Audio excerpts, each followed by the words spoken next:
हाँ तो नमस्कार दोस्तों, कैसे हैं आप लोग। आई होप कि आप लोग अच्छे होंगे और अपने अपने तैयारी में लगे होंगे। आइए आज क्लास 10th का फिजिक्स का वैसे क्वेश्चन लिए हैं जो आप लोग सीधे एग्जाम में छोड़ के आते हैं। 99% एग्जाम में बच्चे छोड़ना चाहते हैं इस तरह के क्वेश्चन को। तो वही क्वेश्चन से हम आप लोगों को आज मुलाकात कर रहे हैं जो आप छोड़ के एग्जाम में आते हैं। एकदम आराम से इस वीडियो के साथ अंत तक बने रहिएगा। फिजिक्स का एक भी सवाल एग्जाम में आप नहीं छोड़ पाएंगे। क्वेश्चन इसमें थोड़ा सवाल न्यूमेरिकल जिसको बोलते हैं, थोड़ा सवाल भी है और अच्छे सब ऑब्जेक्टिव है। चलिए बिना देर के हम लोग स्टार्ट करते हैं। अभी आप लोगों को ना लाइक करना है ना सब्सक्राइब करना है। जब पसंद आए तभी आप लाइक और सब्सक्राइब करें, ठीक ना। चलिए प्रश्न नंबर 1 आप स्टार्ट करते हैं। क्वेश्चन के लेवल से पता चलेगा, वीडियो को अंत तक देखिएगा, ठीक ना। प्रश्न नंबर 1 है कि दाढ़ी बनाने में किस प्रकार के दर्पण का उपयोग किया जाता है। तो दाढ़ी बनाने में हम लोग अवतल दर्पण का उपयोग करते हैं। ऑप्शन नंबर सी आपका करेक्ट होगा, ठीक ना। अगला प्रश्न आपके सामने है। प्रश्न इस प्रकार है, यही क्वेश्चन जो क्वेश्चन अभी आपके सामने है, यही प्रश्न आप छोड़ के आइएगा एग्जाम में। बोलिए कैसे सर, सोल्व करके दिखाइए, कमेंट बॉक्स में बताइए तो इसका आंसर क्या होगा। कौन कौन बच्चे बताते हैं देखें हम कमेंट बॉक्स में।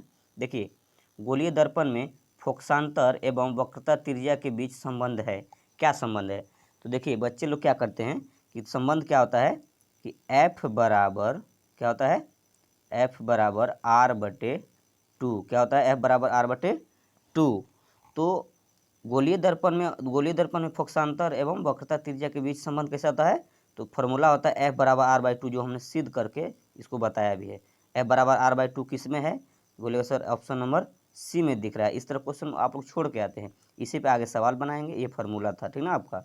अगला क्वेश्चन आइए, आप क्वेश्चन नंबर 3 है, यदि अवतल दर्पण की फोकस दूरी एफ तथा वक्रता त्रिज्या आर हो तो डैश क्या होगा। अब बताइए, उस समय तो था क्या, एफ बराबर आर बाई टू। आप मान लीजिए, देखिए क्या निकाले फॉर्मूला होता है, फोकस दूरी और अवतल दर्पण संबंध होता है एफ बराबर आर बटे टू, यही ना होता है।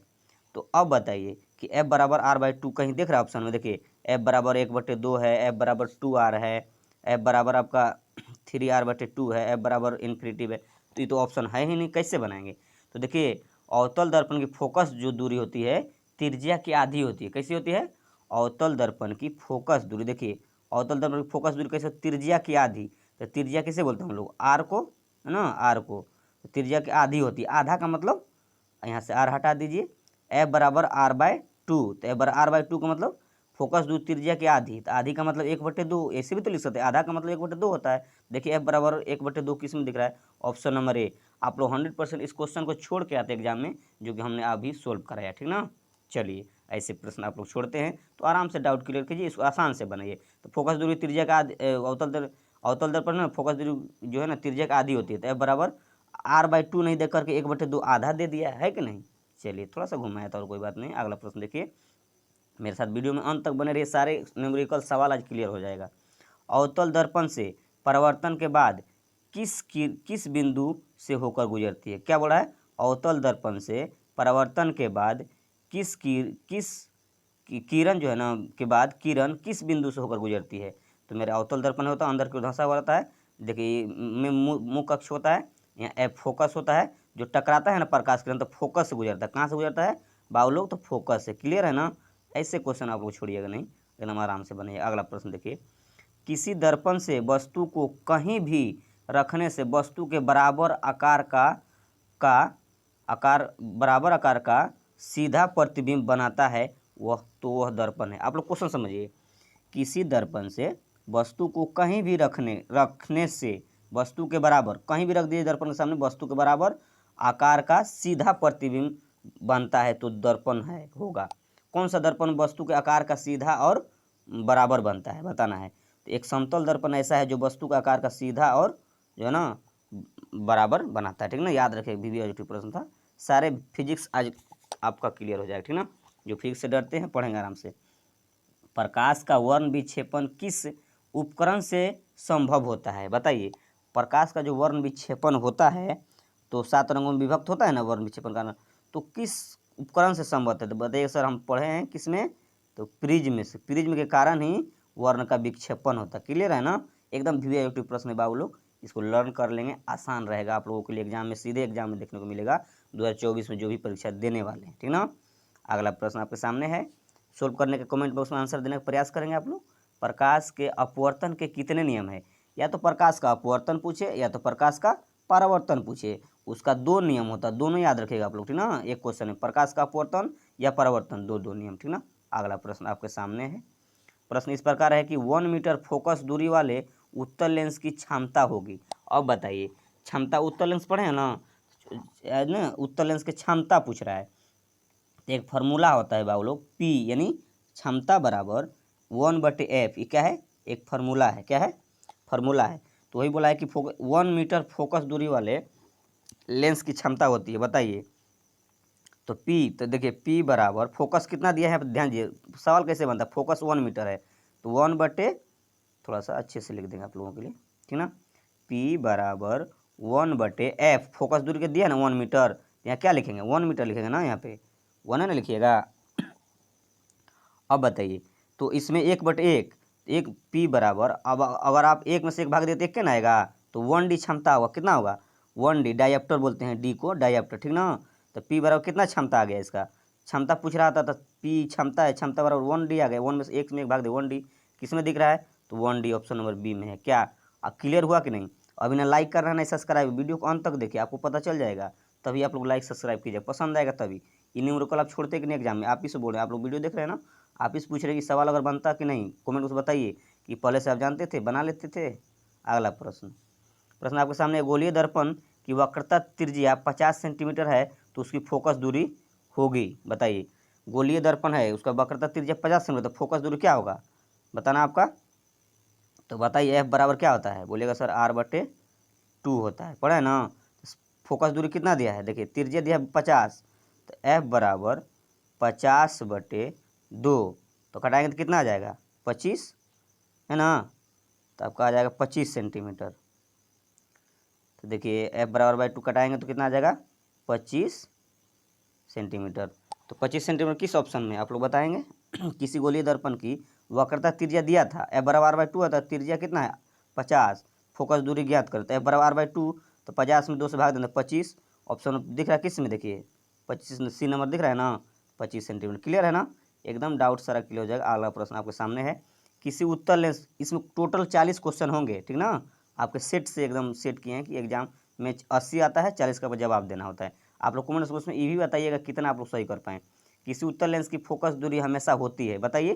तो कभी भी पूछे ना तो उत्तर लेंस का जो फोकस दूरी होता है हमेशा पॉजिटिव होता है, देखिए देता है फंसाने के लिए, पॉजिटिव नेगेटिव नेगेटिव कोई नहीं, तो हमेशा उत्तल दर्पण की फोकस दूरी हमेशा पॉजिटिव, और वहीं पर अवतल पूछ दे तो हमेशा नेगेटिव। क्लियर है। अगला प्रश्न आपके सामने है, प्रश्न 11, प्रकाश का वेग न्यूनतम होता है, बताना है जो प्रकाश सूर्य की किरण हमारे पास जो पहुंचती है तो उसका न्यूनतम प्रकाश का वेग, वेग मतलब होता है चाल, क्या होता है समझिएगा, वेग मतलब चाल, जो प्रकाश मेरे पास पहुंचता है आकाश में ना सूर्य का प्रकाश, तो बोला कि न्यूनतम उसका चाल कब होता है, बताना है चाल। तो देखिए निर्वात मतलब खाली स्थान रहेगा तो हवा प्रकाश सीधे आ जाएगा आपके पास, जल में भी सीधा आता है, वायु में भी आपके पास आ जाएगा जल्दीबाजी से। तो न्यूनतम मतलब कम चाल कहाँ होगा, तो कांच में अगर प्रकाश की चाल को डालेंगे ना, सूर्य के प्रकाश आ रहा है कांच की तरफ से गुजारेंगे कि इससे निकलिए, इसमें कम हो जाएगा, क्या हो जाएगा थोड़ा रोकेगा उसका प्रकाश को, ठीक ना। तो कांच में प्रकाश का वेग न्यूनतम हो जाता है। क्लियर है, ये ट्रिक आपको शायद सीधे दिमाग में घुस गया होगा, एकदम लर्न कर लेना। बीवी एक प्रश्न, इनमें से कौन सा पदार्थ लेंस बनाने के लिए प्रयुक्त नहीं किया जा सकता है। जो लेंस बनता है ना तो उसमें कौन सा बोला है कि नहीं लगता है, देखिए जल का यूज होता है, कांच का भी यूज होता है लेंस बनाने के लिए, प्लास्टिक होता है, लेकिन नहीं होता है कौन, तो ये आपका आंसर डी नंबर हो जाए, मिट्टी का यूज नहीं किया जाता है। क्लियर है, किसके लिए, लेंस बनाने के लिए। क्लियर, एकदम विवेक प्रश्न था। अगला प्रश्न आपके सामने है, काल्पनिक प्रतिबिंब होता है, तो बहुत सारे बच्चे कमेंट बॉक्स में बोलते थे सर कि कमेंट हम लोग करेंगे, क्वेश्चन छोड़िएगा तब ना बीच में आंसर देने के लिए। तो लीजिए हम एक क्वेश्चन छोड़ रहे हैं कि काल्पनिक प्रतिबिंब होता है सीधा, उल्टा, तिरछा, तीनों। आपको कमेंट बॉक्स में बताना है कि काल्पनिक प्रतिबिंब कैसा होता है, आपको खुद से आंसर देना है इसका। अगला प्रश्न नंबर 14 है, किस दर्पण से हमेशा वस्तु से छोटा प्रतिबिंब प्राप्त होता है। वो कौन सा है जिसमें वस्तु से छोटा प्रतिबिंब प्राप्त होता है, गोलीय, समतल, अवतल, उत्तल। तो याद रखें उत्तल, किसमें, उत्तल में छोटा प्रतिबिंब प्राप्त होता है। अगला प्रश्न आपके सामने है, प्रश्न है 4D क्षमता वाले अवतल लेंस की फोकस दूरी होगी, फोकस दूरी बताना है 4D क्षमता वाले अवतल लेंस की फोकस दूरी। तो एफ बराबर क्या होता है, ए फोकस दूरी क्षमता ना पूछ रहा है तो वो ये वाला फॉर्मूला नहीं लगाइएगा आप लोग, क्षमता है, यानी लेंस की क्षमता बोला। तो P बराबर क्या होता है 1/f। अभी हमको बताया ये फॉर्मूला क्षमता निकालने के लिए। तो देखिए, तो P बराबर क्षमता कितना दे दिया 4D ना, क्षमते दे दिया 4D, यानी P का मान दे दिया। ध्यान दीजिएगा आप लोग, ये F का मान नहीं देखा कर, P का मान दे दिया 4D, ठीक ना। 4D बराबर 1/f। तो देखिए, तो ये क्या हो जाएगा 1 बराबर, इसको गुना कीजिए, नहीं देखिए यहाँ पे ध्यान दीजिएगा आप लोग, बेसिक्स समझिए, नहीं कुछ तो यहाँ 1 होता है, कोना कोना गुना कर दीजिए, तिरछा गुना। तो देखिए क्या हो जाएगा 4DF बराबर 1 होगा। तो हमको क्या निकालना है, हमको क्षमता ना, तो D का मान निकालना है। तो F बराबर क्या हो जाएगा, यहाँ ध्यान दीजिए, तो F बराबर आपका हो जाएगा, देखिए F बराबर हो जाएगा 1, तो पहले से उधर था ही, और 4D इधर भाग में, इधर जाएगा तो गुना में है, 4D इधर जाएगा तो भाग में, 4D इधर हो गया, तो F बराबर 1/4D। तो देखिए इस सेंटीमीटर में है ना, तो सेंटीमीटर को इसको मीटर में चेंज करना होगा, यानी F बराबर आप लिख दीजिएगा कि डायोप्टर जो है ना हमेशा मीटर में होता है, तो 1/4 गुना 100 करना होगा बदलने के लिए, ठीक ना। तो 25 चौके 100, आपका कितना आंसर आ जाएगा 25 सेंटीमीटर में आपका क्लियर हो जाएगा, ठीक ना। अगला प्रश्न आपके सामने है। प्रश्न नंबर है, किसी उत्तल लेंस की फोकसांतर 50 सेंटीमीटर है तो उसकी क्षमता होगी। देखिए उत्तल लेंस की क्षमता पूछ रहा है, फोकसांतर इस बार दे दिया है, नहीं P बराबर क्या होता है, क्षमता जब भी पूछे तो F बराबर 1/P बराबर 1/F फार्मूला लगाइएगा। अब P बराबर फोकसांतर कितना दे दिया है, यहाँ देखिए फोकसांतर 50, यानी F का मान कितना दे दिया 50 है ना। तो डायोप्टर हमेशा क्या होता है D मीटर में होता है, तो इसको गुना करने के लिए बदलने के लिए आपको 100 से गुना करना पड़ेगा।